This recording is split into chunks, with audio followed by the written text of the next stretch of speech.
நான் தான் உங்கள் பேர் கிரில்ஸ். பிரிட்டிஷ் ராணுவத்தில் பணிபுரிந்திருக்கிறேன். இப்ப நான் ஓடி வந்தேன்னா ஹெலிகாப்டர்ல இருந்து இறக்கி விட்ட உடனே ஒரு சிங்கம் என்ன துரத்த ஆரம்பிச்சிருச்சு. உடனே எங்க அம்மா குத்தமிச்சு சாம்பார் சாதத்தை போட்ட உடனே சிங்கம் சமாதானமா போயிடுச்சு.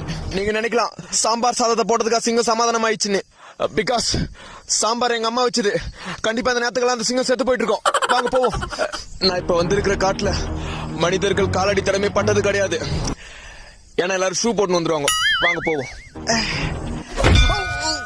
போச்சு. எனக்கு இப்போ ரொம்ப பசிக்கிறதுனால இன்னைக்கு இந்த கல்லுதான் நமக்கு சாப்பாடு. இந்த கல்லுல விட்டமின் டி புரத சத்து இருக்கிறதுனால ரொம்ப காரமா இருக்கு. பட் இருந்தாலும் என் பொண்டாட்டி வைக்கிற இட்லியோட இந்த கல் எவ்வளவு மேல் தான். ஹெலிகாப்டர் வந்துச்சு. கிளம்ப வேண்டிய நேரம் வந்துருச்சு. கயிறு இருந்துச்சுடா. கயிறு கயிறு இருந்துச்சுடா.